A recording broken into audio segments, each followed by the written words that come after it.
যেখানে শুরু করতে হবে তাই করছি। যারা এখানে এসেছেন এটা আমরা বুঝে নিতে পারি তাদের সবার মধ্যে কিছু না কিছু প্রশ্ন আছে। ভ্যাকসিন নিয়ে তো আছে, কোভিড সংক্রান্ত প্রশ্ন আছে। তো আলোচনার শুরুতেই আমি আপনাদের প্রশ্ন করব, তিনটে প্রশ্ন। আপনারা একটু হাত তুলে এখানে কারা কারা আছে এবং নির্দ্বিধায় আপনারা উত্তরটা দেবেন। কারা কারা মনে করছেন কোভিড ভ্যাকসিন যথেষ্ট কার্যকরী এবং নিরাপদ, তাই এটা নিয়েছি এবং নেওয়া যেতে পারে? এর পক্ষে কারা কারা আছেন একটু হাত তুলুন। আমি আরেকবার রিপিট করছি, প্রশ্নটা হচ্ছে কারা কারা মনে করছেন কোভিড ভ্যাকসিন যথেষ্ট কার্যকরী এবং নিরাপদ, তাই এটা নিয়েছি এবং এটা নেওয়া যেতে পারে? কেউ যদি এটা মনে করেন একটু হাত তুলুন। একজন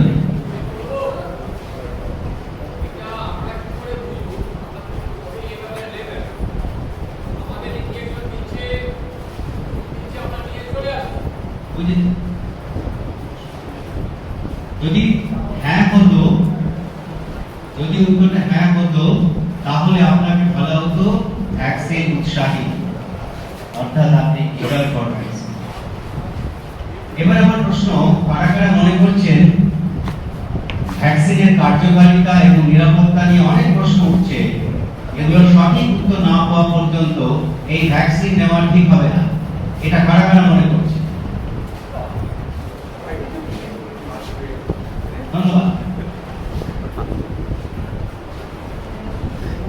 আপনারা হচ্ছেন ভ্যাকসিন হেজিট্যান্ট, অর্থাৎ ভ্যাকসিন সংশয়ী। এবারে আমার প্রশ্ন, কারা কারা মনে করছেন এই ভ্যাকসিন একেবারেই নিরাপদ নয়, এটা নেওয়া বিপজ্জনক?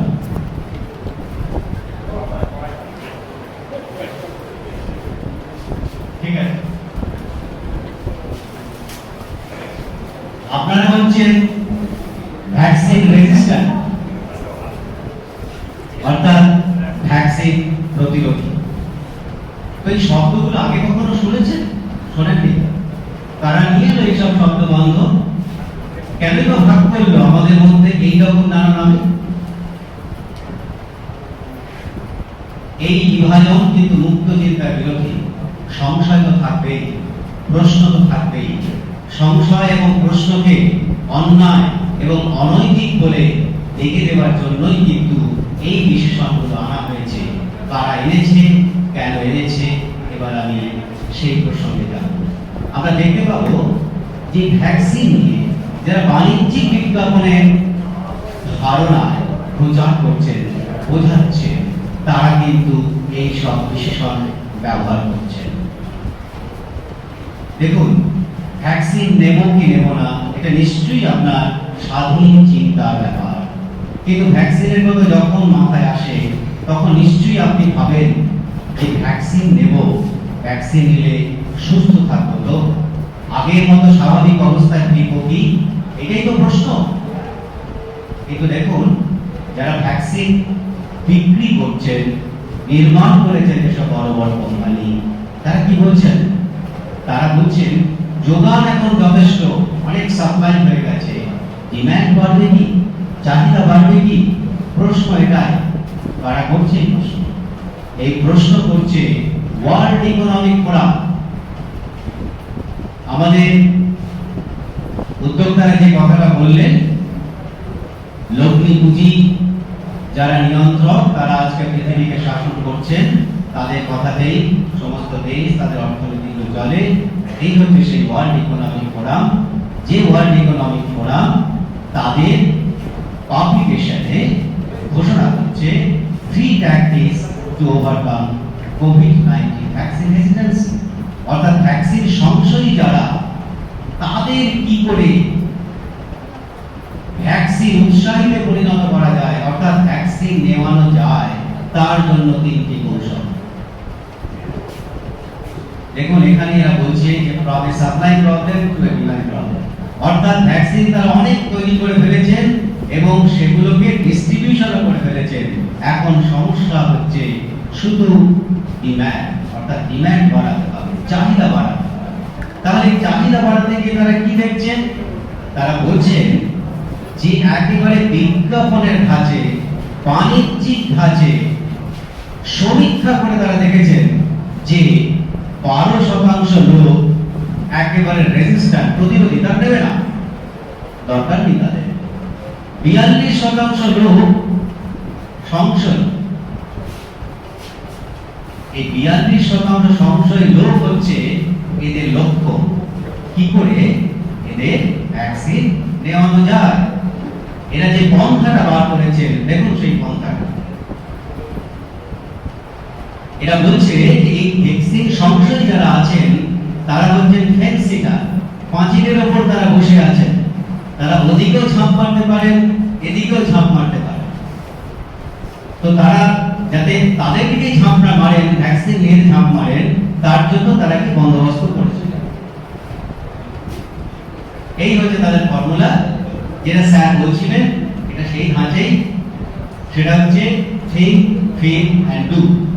অর্থাৎ আপনাকে ভাবানো হবে, চিন্তা করানো হবে, বোঝানো হবে এবং তারপর আপনাকে দিয়ে করানো হবে, মানে ভ্যাকসিন নেবেন।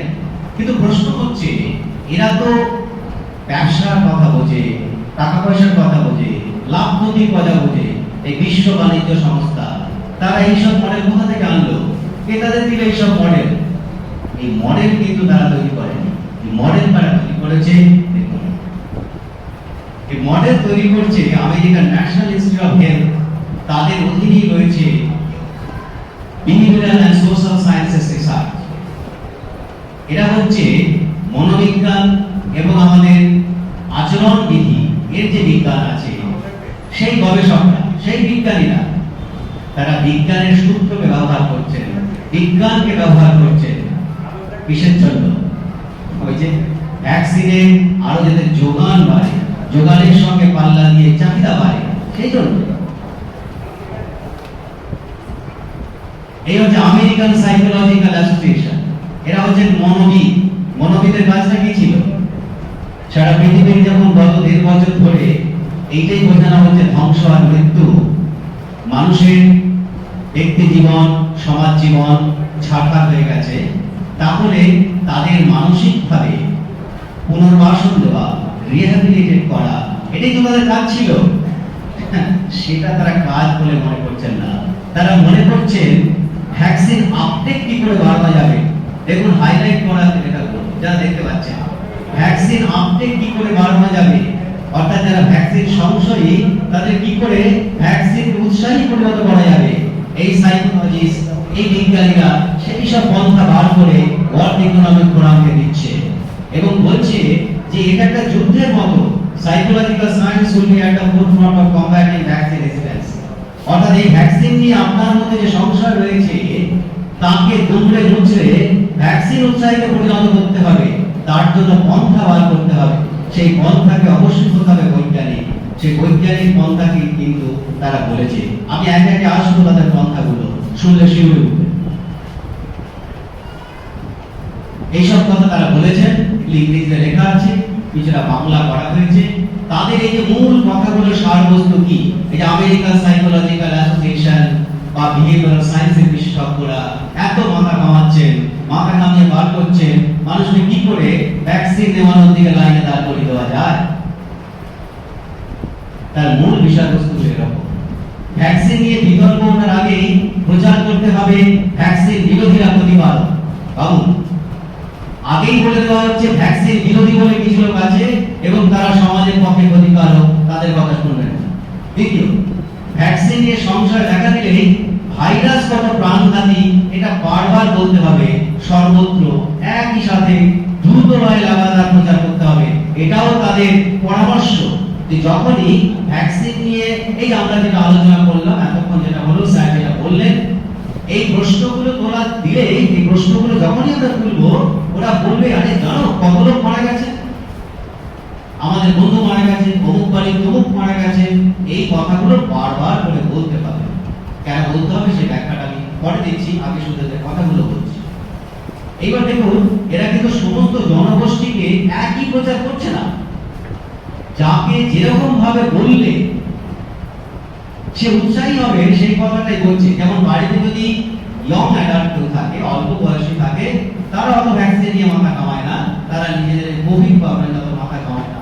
তাহলে তাদের কি বলতে হবে? তাদের বলতে হবে যে তাদের বোঝাতে হবে বয়স্করা অসুস্থ হবে এবং সেই অসুস্থ বয়স্ক মানুষরা হবে তাদের বিপদের কারণ।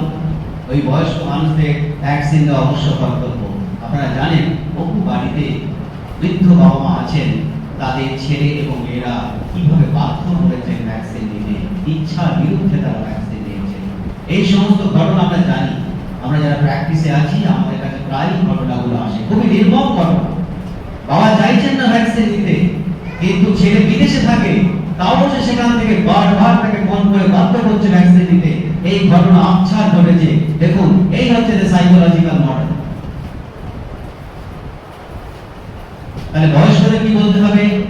বয়স্কদের মধ্যে যদি স্বাস্থ্যের দুশ্চিন্তা থাকে, মৃত্যু ভয় থাকে, সেটাকে আরো বাড়িয়ে দিতে হবে। ফ্রন্টলাইন হেলথ ওয়ার্কারদের প্রথমেই দিতে হবে। কেন দিতে হবে? কারণ দিয়ে তাদের ভ্যাকসিন চ্যাম্পিয়ন হিসেবে সমাজের অন্য অংশের কাছে স্থাপিত করতে হবে।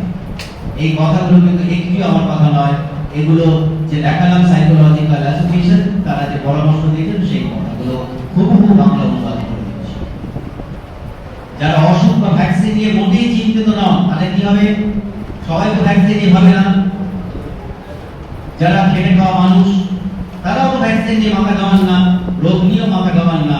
তাদের মূল মাথা ব্যথার বিষয় হচ্ছে জীবিকা অর্জন কি করে করবেন, সংসার কি করে চালাবেন। তাহলে তাহলে তাকে কি করে ভ্যাকসিনের লাইনে দাঁড় করানো যায়? তার পন্থাটা কি? তার পন্থাটা হচ্ছে যে তাকে জীবিকার প্রশ্নের সঙ্গে ভ্যাকসিনকে জুড়ে দাও। এটাও তাদের মডেল।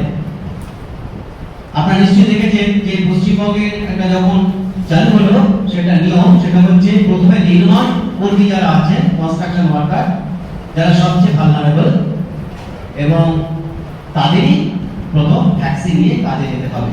এবং অনেকেই জানেন বিভিন্ন সংস্থায় যারা কাজ করেন, বেসরকারি, সরকারি, বেসরকারি বিশেষ করে, তারা কিন্তু কাজে যোগ দিতে গেলে ভ্যাকসিন বাধ্যতামূলক করে দিচ্ছে। এই যে মডেল, অর্থাৎ আপনার জীবিকার সঙ্গে যখনই ভ্যাকসিনের প্রশ্নকে জুড়ে দেওয়া হলো, আপনার কিন্তু ভাবার কোনো অবকাশ রইল না যে ভ্যাকসিনটা ভালো না খারাপ, এই ভ্যাকসিন দিলে আমার শরীরে খারাপ হবে না ভালো হবে, এই ভাবনার অবকাশ আপনাকে দেওয়া হচ্ছে না।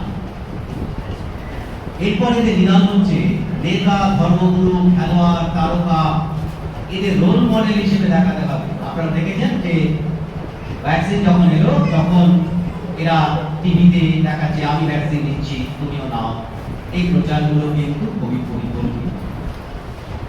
এবং সরকার বা স্বাস্থ্য ব্যবস্থাকে যারা সন্দেহে চোখে দেখেন, উদ্যোক্তারা বলেছেন যে সরকার পানীয় জল দিতে পারে না, পুষ্টিকর খাবারের ব্যবস্থা করতে পারে না, যারা পরিযায়ী শ্রমিক হেঁটে যায় তাদের জলের ব্যবস্থা, খাবার ব্যবস্থা করতে পারে না, তাদের কাছ থেকে ট্রেনের ভাড়া পর্যন্ত নেয়, এমনই নৃশংস নিষ্ঠুর যে সরকার, সেই সরকার আপনাকে বিনামূল্যে ভ্যাকসিন দিচ্ছে, নিশ্চয়ই ভেবে দেখার ব্যাপার আছে। কিন্তু প্রশ্ন হচ্ছে যে এইরকম সরকার বা স্বাস্থ্য ব্যবস্থাকে যারা সন্দেহের চোখে দেখেন, তাদের জন্য তাহলে কি বলতে হবে? তাদের বোঝাতে হবে যে ভ্যাকসিনটা আপনার অধিকার, এই অধিকার আপনার থেকে কেউ ছিনিয়ে নিতে পারে না, এমন মন্তব্য ছড়িয়ে দিতে হবে সোশ্যাল মিডিয়ায়। এবং এরা আরো কথা বলছেন যে মাস্ক এবং সামাজিক দূরত্ব এগুলো বজায় রাখতেই হবে। কেন? এগুলো প্রতীকী হলেও এই প্রতীক ভীষণভাবে দরকার। এই প্রতীক প্রতি মুহূর্তে আপনাকে মনে করিয়ে দেবে যে আপনি ভয়ঙ্কর একটা পরিস্থিতিতে রয়েছেন এবং সেখান থেকে মুক্তির একমাত্র উপায় ভ্যাকসিন। সেই কারণেই কিন্তু মাস্ক এবং সামাজিক দূরত্ব এগুলোকে যে মূল্যেই হোক বজায় রাখতে হবে। এরপরে আরো মারাত্মক কথা বলছেন ইনসেন্টিভ দিতে হবে। ভ্যাকসিন নিলে ইনসেন্টিভ না, না ভ্যাকসিন নিলে আপনাকে কিছু টাকা পয়সা দেওয়া হবে সে কথা বলছে না। টনক একদম ঠিক আছে, বলছে যে না না সেটা করলে তো আবার ভ্যাকসিনের বিরুদ্ধে চলে যাবে। তা না, দেখুন অনেকেই অফার দিচ্ছে যে ভ্যাকসিন আপনি যদি নিয়ে থাকেন, আপনি এয়ারলাইন্সে খুব সহজেই টিকিট কাটতে পারবেন, আপনি কোনো যদি শপিং মলে যান আপনি কিছু ছাড় পাবেন, এইগুলোই হচ্ছে ইনসেন্টিভ। এছাড়া এই ভ্যাকসিন দেওয়ার সিস্টেমের মধ্যে যারা রয়েছেন তাদের কি ইনসেন্টিভ দেওয়া হচ্ছে সেটা সম্বন্ধে কিছু বলা নেই। কথা বলেছে যে মাস্ক, সামাজিক দূরত্ব, এসবের মধ্যে আমরা অনেক সাফল্য পেয়েছি। ভ্যাকসিনের ক্ষেত্রেও কিন্তু আমরা একই রকম সাফল্য চাই।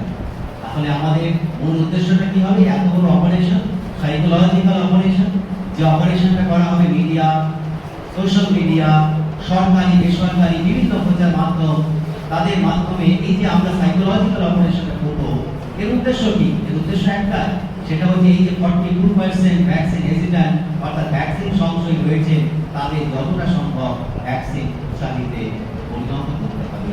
এবং লাস্টে একটা মারাত্মক কথা বলেছে যে আমরা এই বিহেভিয়ারাল সায়েন্স এবং সাইকোলজি এই যে সাফল্য পাচ্ছি বা পেতে পারি, এই সাফল্য কিন্তু ধরে রাখতে হবে, কারণ ভবিষ্যতে আরো যখন মহামারী আসবে তখন আমাদের কিন্তু এই সাফল্যের যে ফর্মুলা আসবে।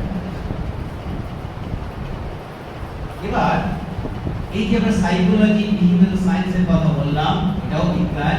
এই বিজ্ঞানকে কিন্তু তারা প্রয়োগ করছে। বিজ্ঞানকে যারা প্রয়োগ করছেন তারা কারা, তার উপরে নির্ভর করে বিজ্ঞান মানুষের স্বার্থে যাচ্ছে না বিজ্ঞান মানুষের বিরুদ্ধে যাচ্ছে।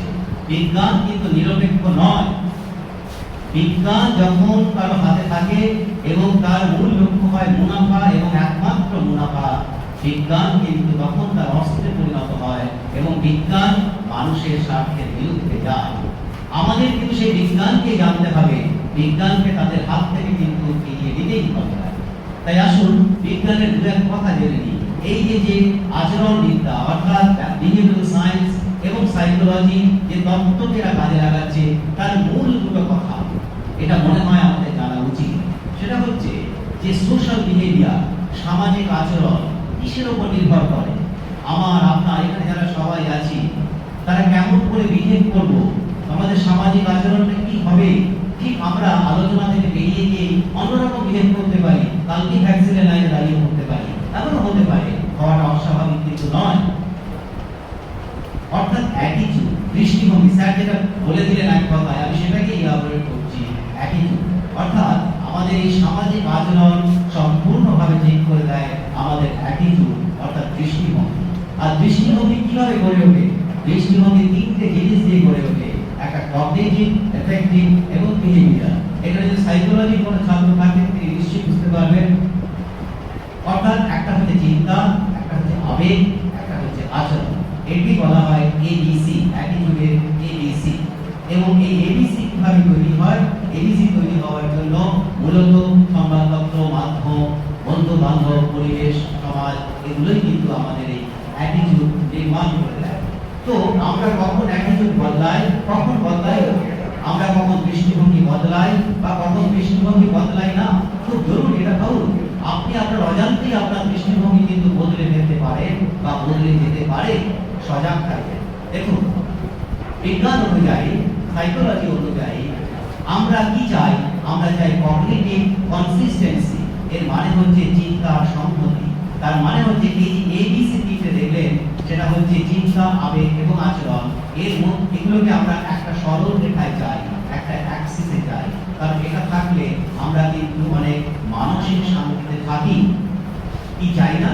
আমরা যা চাই না চিন্তার বিচ্ছিন্নতা চাই না, কগনিটিভ ডিসোনেন্স। তার মানে হচ্ছে আমাদের চিন্তা, আবেগ, আচরণ এই তিন দিকে যায়, সেক্ষেত্রে কিন্তু সমস্যা হয়, আমাদের মধ্যে অস্বস্তি হয়, আমাদের মানসিক কষ্ট বাড়ে, আমরা সেটা পছন্দ করি না। উদাহরণ দিচ্ছি, ধরুন আপনি বিভিন্ন তথ্য থেকে জানতে পারলেন যে ভ্যাকসিনটা নেওয়া মোটেই নিরাপদ নয়, যথেষ্ট বিপজ্জনক, কিন্তু বাড়িতে গিয়ে দেখলেন আপনার উপর প্রবল চাপ, আপনার বাবা মা ভীষণভাবে আবেগপ্রবণ, আপনাকে রক্ষা করতে চান, তখন আপনি কি করবেন?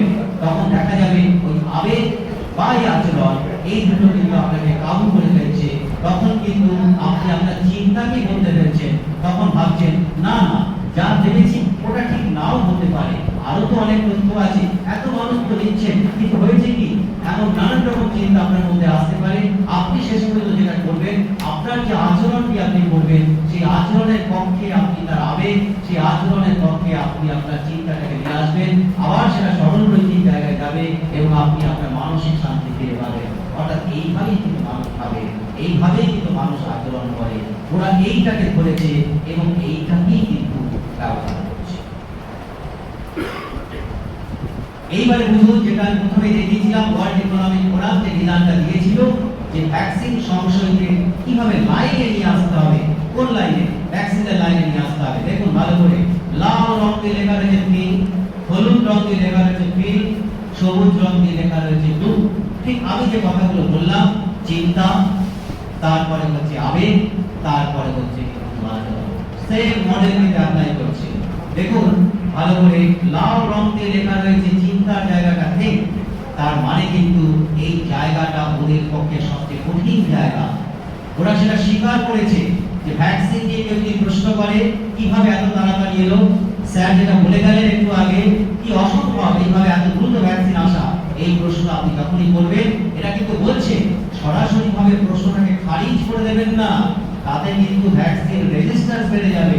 প্রশ্নগুলোকে মন দিয়ে শুনবেন এবং শুনে অন্য প্রশ্ন করবেন, আবেগের প্রশ্ন করবেন। কত লোক মারা গেল সেটা ভাবুন, কিছুই তো করার নেই, তাহলে ভ্যাকসিন একমাত্র আছে, ওটাকে আমরা কি করে উপেক্ষা করি, এইসব কথা ওরা বলেছে।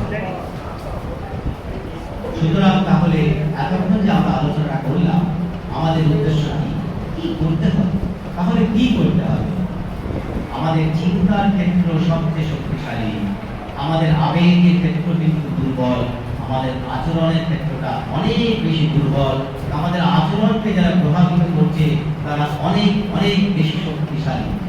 ভেবে দেখবেন আমাদের চিন্তার ক্ষেত্র কিন্তু সবচেয়ে শক্তিশালী। তাহলে আমাদের চিন্তার ক্ষেত্র যদি শক্তিশালী হয়, আমাদের প্রশ্ন কিন্তু বারবার করে যেতে হবে, এটাই আমাদের থিম, এটাই আমাদের ভাব। প্রথম প্রশ্ন, আমি এখানে কতগুলো প্রশ্ন করব, প্রশ্ন করব, যে প্রশ্নগুলোই হবে আমাদের থিম, আক্রমণের থিম এবং আমাদের ভাব। 20টা প্রশ্ন আছে। এই প্রশ্নগুলি আমরা বিভিন্নভাবে বিভিন্ন জায়গায় লাগাতার। প্রথম প্রশ্ন, ঝড়ের গতিতে ভ্যাকসিন কেন এলো, কিভাবে এলো? একটা টাইমলাইন দেওয়া আছে, দেখুন 31শে ডিসেম্বর ওখানে প্রথম রিপোর্ট হলো এরকম একটা অস্বাভাবিক নিউমোনিয়া দেখা গেছে।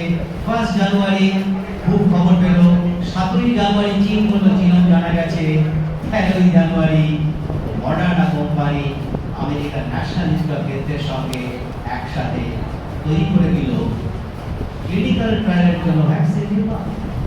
কি আশ্চর্য না? অথচ কবে অতিমারি ঘোষণা হয়েছিল? 11ই মার্চ 2020। কবে বলা হয়েছিল যে মানুষ থেকে মানুষে সংক্রমণ ছড়ায়? 31শে জানুয়ারি। মানুষ থেকে মানুষের সংক্রমণ ছড়ায়, সেটা 31শে জানুয়ারি জানা গেছিল। আর এরা ভ্যাকসিন শুরু করে দিয়েছিল ক্লিনিক্যাল ট্রায়ালের জন্য প্রস্তুতি জানুয়ারি 13। এটা কি গণক ছিল? এই প্রশ্ন বারবার করতে হবে। আরো জিনিস, এই ভ্যাকসিনকে যেটা বলা হচ্ছে ওষুধের জন্য কেন গবেষণা হবে না, কেন হচ্ছে না, কেন ভ্যাকসিন? প্রথমত রোগটাকে জানবার আগে ভ্যাকসিনের জন্য দৌড় শুরু হয়ে গেছে। কারা দৌড়চ্ছেন? দৌড়চ্ছে 80টা কোম্পানি, তার মধ্যে 6টা বড় বড় মাল্টিন্যাশনালস রয়েছে। কটা ক্যান্ডিডেট ভ্যাকসিন, প্রার্থী ভ্যাকসিন, যাদের প্রয়োগ করে দেখা হবে ঠিক কিনা? 274 খানা। এটা কি মডার্ন ডে গোল্ড রাশ নয়? এবার হচ্ছে কেন ভ্যাকসিন? ভ্যাকসিন কখন প্রয়োজন হয়? আমরা অনেক ধরনের রেসপিরেটরি ভাইরাল ইনফেকশনে ভুগি, সিজনাল ডিজিজ। আমরা কি ভ্যাকসিন নিই বছর বছর? না। তাহলে আমরা একটু বিচার করে দেখি এই রোগটা কতখানি ভয়ানক। দেখুন আপনার সামনে এবার যে সংখ্যা তথ্যটা আসছে, এটা আমাদের হিসেব নয়, এটা পৃথিবী বিখ্যাত বিজ্ঞানী মহামানবিক ডক্টর ইউনানিস উপেক্ষা করে এমন কোন শক্তি নেই, হু পর্যন্ত পারে না। হুয়ের জার্নালে পর্যন্ত বেরিয়েছে যে সংখ্যা তথ্য আপনাকে এখন দেখাচ্ছি। তিনি সারা পৃথিবীর ডেটাকে কালেক্ট করেছেন, তাকে গবেষণা করেছেন, গবেষণা করে দেখিয়েছেন সারা পৃথিবীর world average infection fatality rate, অর্থাৎ এই রোগে মৃত্যুর হার 0.15%। ভারতবর্ষের ক্ষেত্রে কত? 0.05%। এই হচ্ছে ইনফেকশন ফেটালিটি রেট। আমরা যে অন্যান্য রেসপিরেটরি ভাইরাল ইনফেকশনের সঙ্গে তুলনা করি, ইনফ্লুয়েঞ্জা এ, ইনফ্লুয়েঞ্জা বি এবং অনেক ধরনের ভাইরাস আছে, তাদের সমগোত্রীয়, কম্পারেবল টু আদার ডিজিজেস। তাহলে তাদের জন্য যদি ভ্যাকসিনের জন্য উন্মাদ না হয়ে যায়, তাহলে এখন কেন উন্মাদ হবো? দেখুন, এর আগে এসেছিল SARS-1, তার ফেটালিটি রেট ছিল 10%, 10 জনের হলে একজন মারা যেতেন। এসেছিল মার্স, তার মর্টালিটি ছিল 30%। ভ্যাকসিন বেরোয়নি, ভ্যাকসিনের প্রয়োজন হয়নি। তাহলে এখন কেন ভ্যাকসিন?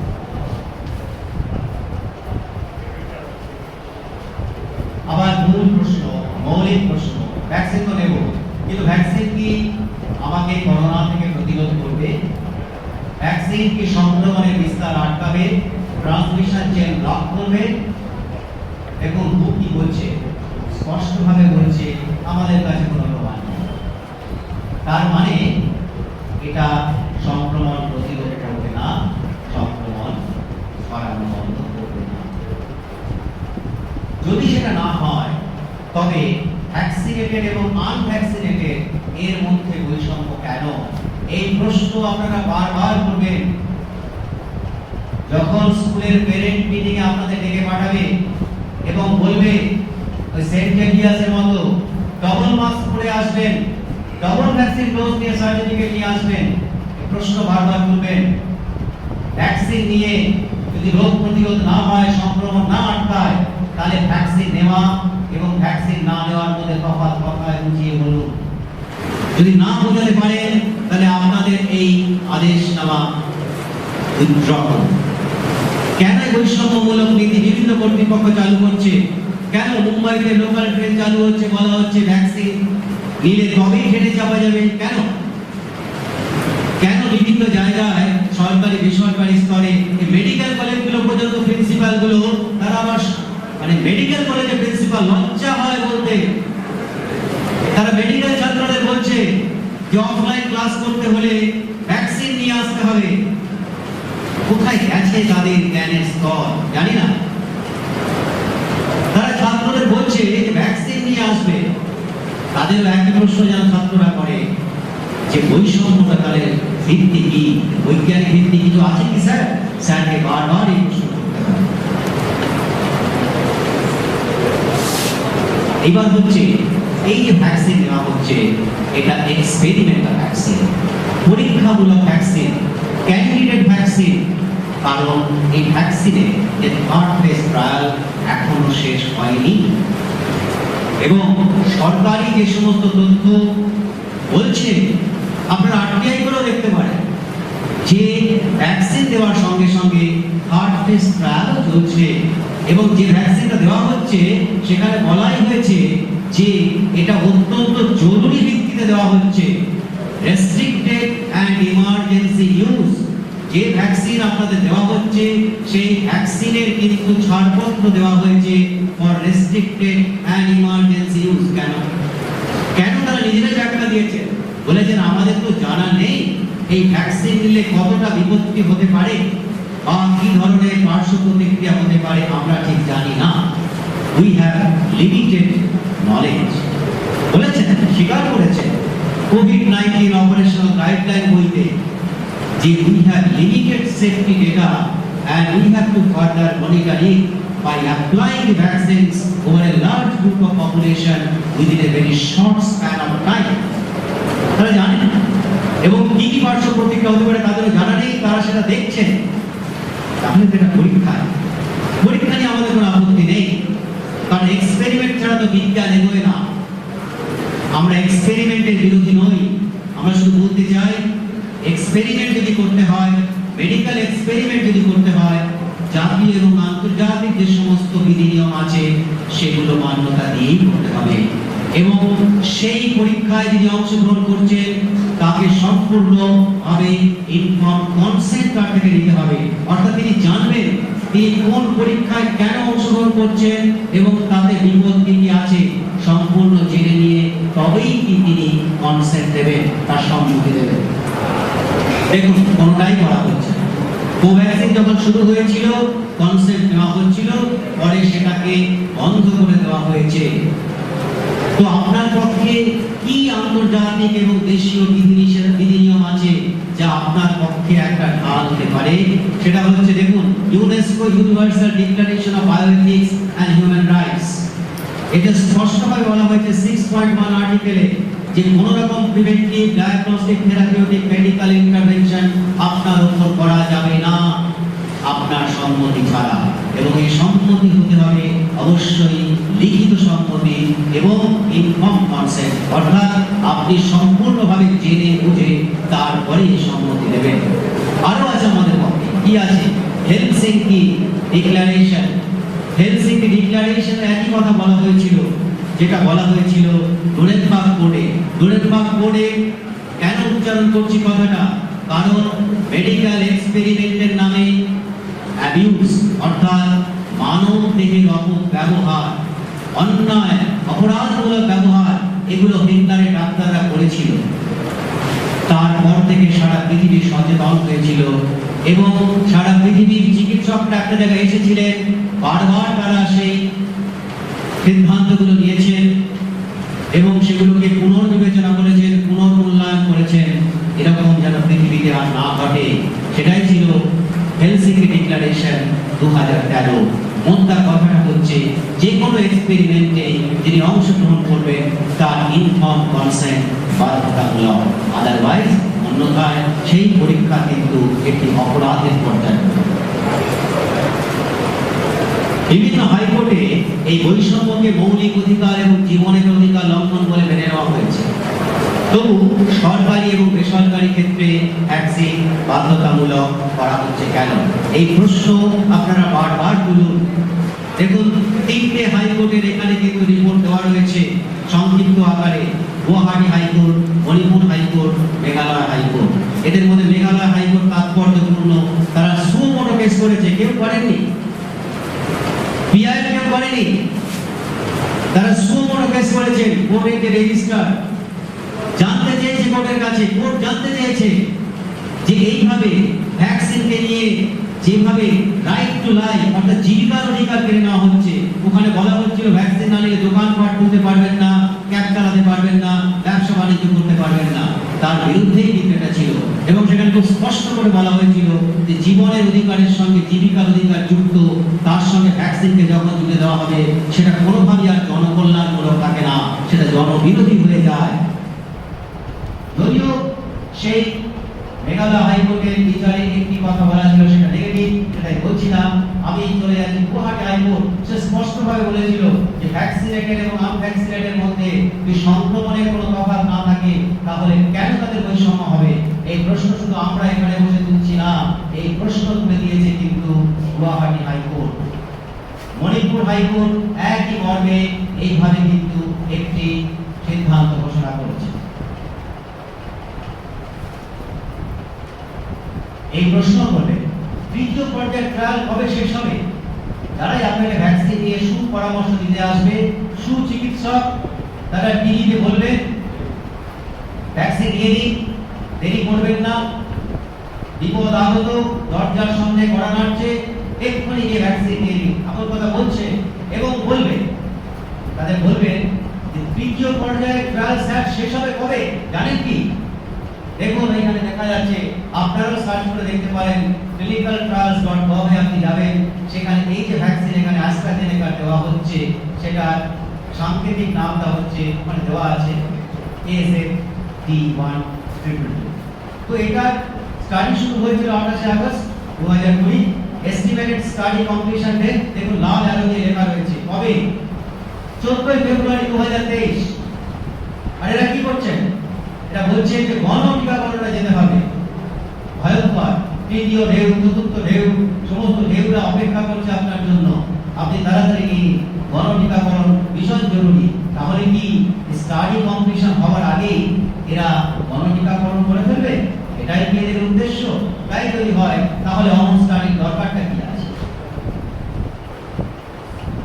তাহলে এমন কি কোনো সম্ভাবনা আছে যেখানে সেখান থেকে কোম্পানিগুলো বিপদে পড়তে পারে। সেই জন্য কি তাদের মামলা মোকদ্দমা থেকে রেহাই দেওয়া হচ্ছে? এটা জেনে রাখুন, অ্যাস্ট্রাজেনেকা কোম্পানি ইউরোপিয়ান ইউনিয়ন থেকে লিগাল ইমিউনিটি নিয়েছে এবং তারা বলেছে, তারা দাবি করেছে ইউর কাছে যে তাদের বিরুদ্ধে কোনো মামলা মোকদ্দমা করা যাবে না। অর্থাৎ কেউ যদি মারা যান, ভয়ঙ্করভাবে ক্ষতিগ্রস্ত হন, এটাই স্বাভাবিক। কোনো ওষুধ নিয়ে বা ওষুধ খেয়ে আপনি যদি আক্রান্ত হন এবং তার জন্য যদি আপনি কোম্পানিকে দোষারোপ করেন, সেটা যদি প্রমাণিত হয় তার দোষ, তাহলে সে আপনাকে ক্ষতিপূরণ দিতে বাধ্য। এটাই নিয়ম। এই নিয়ম যাতে লাগু হতে না পারে সেই জন্য তারা ইউরোপিয়ান ইউনিয়ন থেকে ইতিমধ্যে লিগাল ইমিউনিটি নিয়ে নিচ্ছে। তাদের যারা ভারতীয়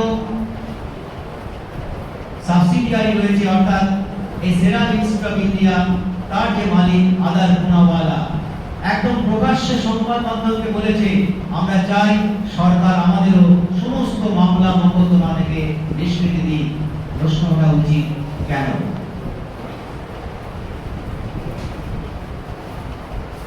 আমরা জানি যে করোনা ভ্যাকসিন 4 থেকে 6 মাসের মধ্যে বাজারে চলে এসেছে। একটি ওষুধ ধারণা থেকে, কনসেপ্ট থেকে বাজারে আসতে 10 বছর সময় লাগে। ভ্যাকসিনের ক্ষেত্রেও তাই, 8 থেকে 10 বছর, কোনো কোনো ক্ষেত্রে আরো বেশি লাগতেই পারে। কিন্তু এই ভ্যাকসিন এসেছে 4 থেকে 6 মাসের মধ্যে। আমরা কি একটি কথা জানি যে করোনা ভ্যাকসিন নিয়ে গবেষণা চলছে গত 20 বছর ধরে? হ্যাঁ, এটাই সত্যি। গত 20 বছর ধরে করোনা ভ্যাকসিন নিয়ে গবেষণা চলছে। SARS-CoV-1 যখন এসেছিল তখন থেকেই গবেষণা শুরু হয়েছিল। তাহলে এই গবেষণার ফল হিসেবে ভ্যাকসিনগুলো বাজারে আসেনি কেন? এই কথাটাও কেন বলা হচ্ছে না? তার কারণ হচ্ছে এই পরীক্ষাগুলোতে ভয়ঙ্কর পরিণাম হয়েছিল। অ্যানিমাল মডেলের উপর যখন পরীক্ষা হয়েছিল, দেখা গেছিল প্রায় সব অ্যানিমাল মারা গেছে, জন্তুগুলো মারা গেছে, প্রায় সবকটিতেই মারা গেছে। এবং তাদের মধ্যে যে সমস্ত সমস্যা হয়েছিল তার মধ্যে গুরুতর সমস্যা ছিল ADE, অর্থাৎ অ্যান্টিবডি ডিজিজ এনহ্যান্সমেন্ট।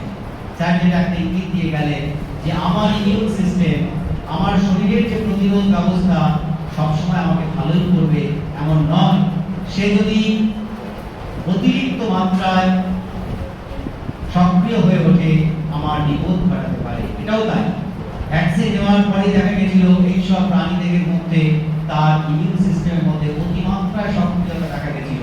তাই ভাইরাসের যখন আক্রমণ হলো, ভাইরাসকে মারতে গিয়ে সে বিধি করে না। এই সম্ভাবনাটা আছে ADE।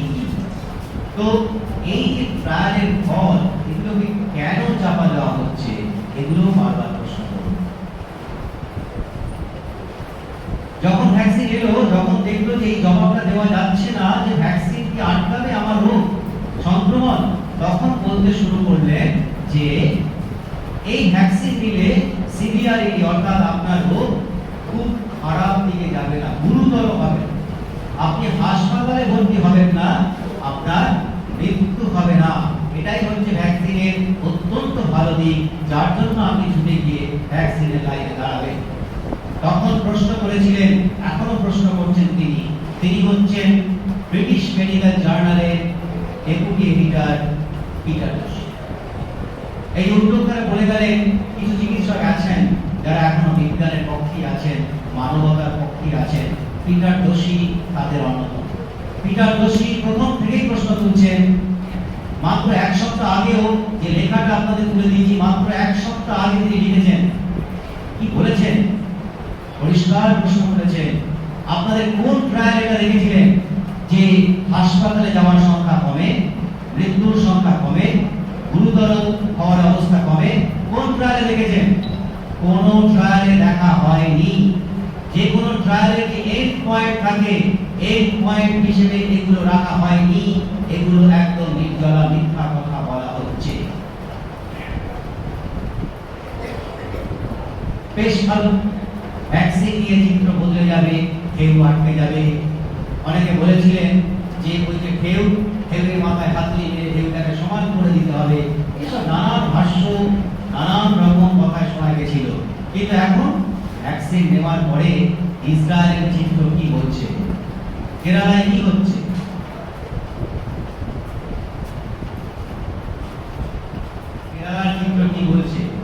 ইসরায়েলে যাদের 60 বছরের বয়স বেশি বেশি বয়সী মানুষ, তাদের মধ্যে 80% এর ভ্যাকসিনেশন হয়ে গেছে ডাবল ডোজ।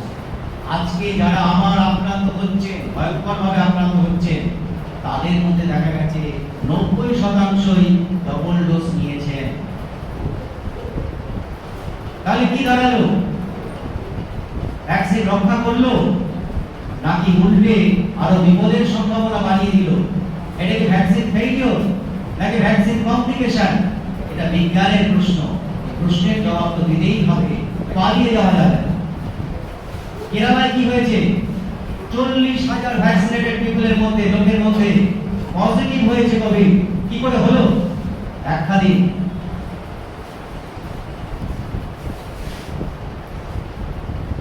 সময় কম, 5 মিনিট সময় চেয়ে দিচ্ছি, এটা খুব জরুরি আপনাদের জন্য।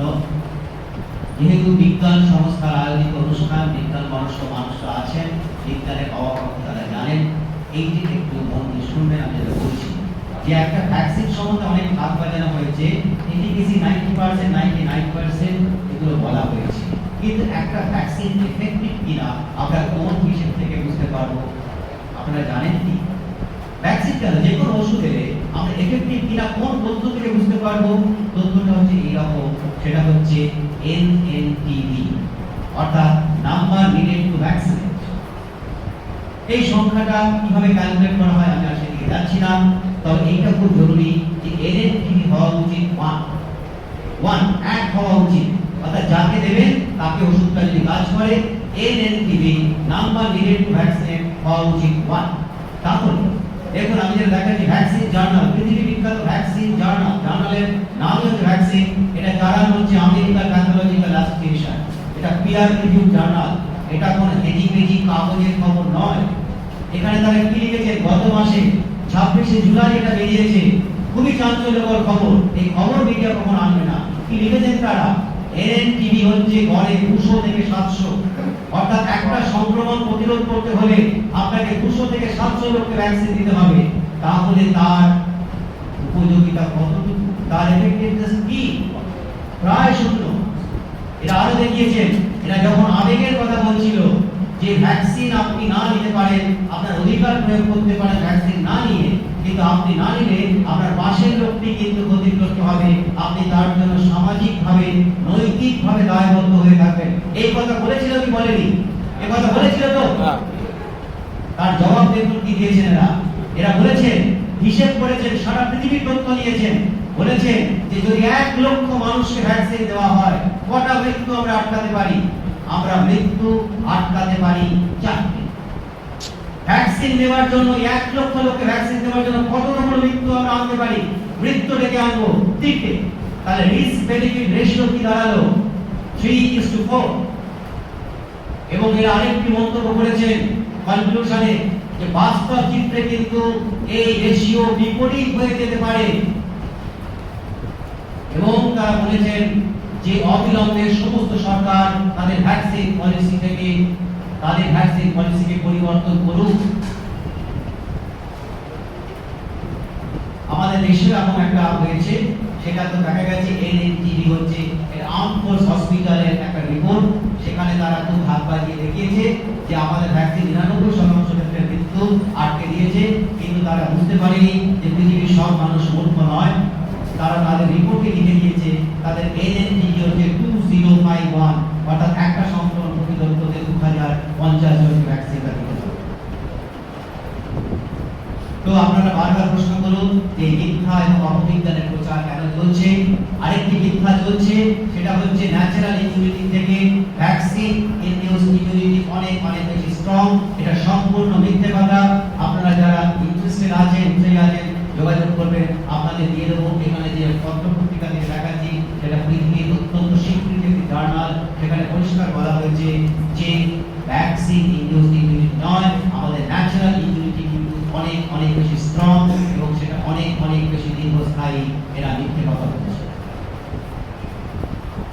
গণটিকাকরণে যে নিউট্রিশন বেড়ে যাবে, এটা আমাদের দেশের বিশেষজ্ঞরা বার্তা বলেছেন, সরকারকে চিঠি দিয়েছেন, তা সত্ত্বেও সরকার সেই গণটিকাকরণের পথেই হাঁটছে এবং নিউট্রিশন অবধারিত দেখা যাচ্ছে। বলা হচ্ছে অল্প বয়সীদের মধ্যে ভ্যাকসিন দিতে হবে, এটা সম্পূর্ণভাবে একটা অপবিজ্ঞানে ব্যবহার করা হচ্ছে। বিভিন্ন জায়গায় বিভিন্ন পরীক্ষায় গবেষণা দেখে দেখা হয়েছে শিশুদের উপর এর প্রভাব খুবই নগণ্য, প্রায় শূন্যের কাছে। তবু শিশুদের যদি ভ্যাকসিনের মধ্যে আনা যায় এবং স্কুল কলেজ খোলার একটা শর্ত, একটি রাজনৈতিক দল দেখবেন তাদের দাবির সঙ্গে জুড়ে দিচ্ছে যে সকলকে, সব ছাত্রদের ভ্যাকসিন দিতে হবে বিনামূল্যে। শয়তানিকে আপনারা বোঝার চেষ্টা করুন, এরা আপনার বন্ধু নন। শিশুদের ভ্যাকসিন দেওয়াটা বিপজ্জনক, ভয়ঙ্কর, ক্ষতিকারক এবং অপরাধ। প্রসূতিদের এটাও জেনে রাখুন, এই ভ্যাকসিন লিটারেচার, ভ্যাকসিন রূপে পরিষ্কার বলা আছে, আমাদের কাছে যথেষ্ট তথ্য নেই প্রেগন্যান্ট বা ল্যাকটেটিং যারা বাচ্চাকে দুধ খাওয়ান তাদের জন্য এটা নিরাপদ কিনা, এই কথা তারা ভ্যাকসিনের মধ্যে বলে রেখেছেন ভ্যাকসিনে। অথচ কাগজে কি বলছে, তারা নিতে পারেন, নিরাপদে নিতে পারে। নানান পরীক্ষা নিরীক্ষা নাকি হয়েছে, তাতে প্রমাণ হয়েছে যে গর্ভবতীদের ক্ষেত্রে এই ভ্যাকসিন নিরাপদ। একেবারেই নয়, যে সমস্ত পত্রপত্রিকার রিপোর্টগুলো দেখাচ্ছে সেইখানে দেখা গেছে এগুলো ভয়ঙ্কর, বিপজ্জনক, প্রেগন্যান্সি লস, অ্যাবর্শন হয়েছে 30.2%। আমি প্রায় শেষ স্লাইডে চলে এসেছি, একদম শেষ স্লাইডে। আপনারা প্রশ্ন করুন যে এই ভ্যাকসিনের মধ্যে যে উপাদানগুলো আছে সেগুলো নিয়ে যেসব চিকিৎসকরা ভ্যাকসিনের সমর্থক, বিশেষজ্ঞরা এর পক্ষে বলছেন, তারা কেন মুখ খুলছেন না? এখানে যে সমস্ত উপাদানগুলো রয়েছে সেগুলো অনেক সন্দেহজনক উপাদান, যেগুলো আমাদের বিজ্ঞানে, চিকিৎসা বিজ্ঞানে কখনো ব্যবহার হয়নি, সেগুলো ব্যবহার হচ্ছে কেন? প্রশ্নগুলো তুলুন, প্রশ্নগুলোই আমাদের দিক, প্রশ্নগুলোই আমাদের ভাব। নমস্কার।